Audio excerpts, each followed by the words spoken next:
आज तो भैया हमने के मेहरारू बड़ा खुश होई हसन। कमेटी से आग्रह हम देखें इस कार्यक्रम साल में होला गनु अभिनय चाचा हम आज 4-5 साल पर बिना डांसर के प्रोग्राम आज हम गाओ तनी मन हमार आत्मा हमार भीतर से खुश बा। यह ना हमार मौगी जब घर से चलनी है तो ओकरा से कहने है कि आज जाता नहीं बिना डांसरे के प्रोग्राम बा। हमार मौगी बड़ा खुश भौए कहो कि हा अरे दादा आज राती में कैसे रौरा जियो कैसे रौरा जियो ना तो है यूट्यूब वाला या तना ही झगड़ा लगावे वाला बालो भैया प्रोग्राम रहे छपरा में हमारा सुदर्शन यादव से और नचनिया हमारा देही पर चढ़ल बियारा सब देखले हो एगो लड़का हमारा गांव के ले जाके हमारा मौगी के दिखा दिहलस। जब हमार मौगी देखलस नु तब बिने चाचा ओकर पारा गरम हो गई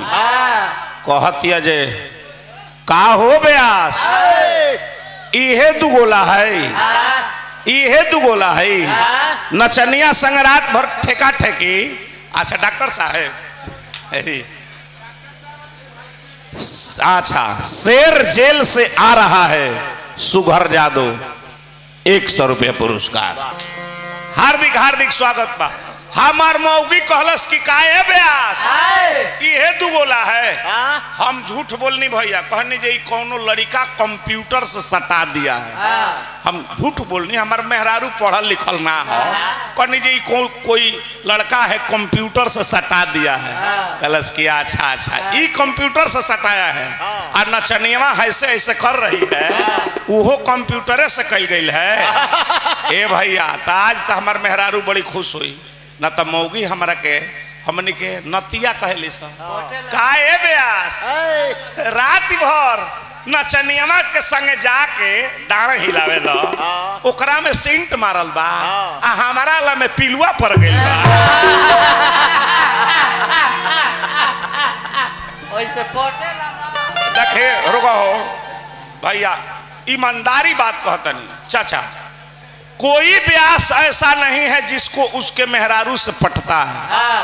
हमनी के अपना मेहरारू से ठेकेदार साहब पटेला ना ब्यास के मेहरारू और पुलिस के मेहरारू और ड्राइवर के मेहरारू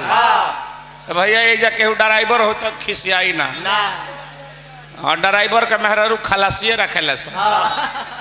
अब ब्यास के मेहरारू अपने हम कहता नहीं हमारे मेहरारू ब्यास के मेहरारू के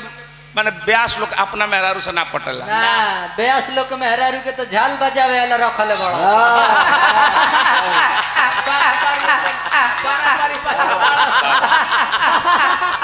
ई साला ई तो बहुत खत्म आदमी है कहता जे ब्यास के मेहरारू के झाल बजावे ला रखले बड़ा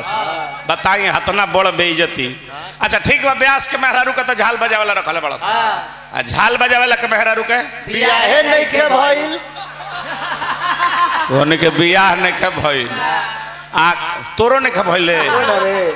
आखिर तो एहू लोग के काम चलेला नु ई ओकरा से हे भोले बाबा रक्षा करियो। अब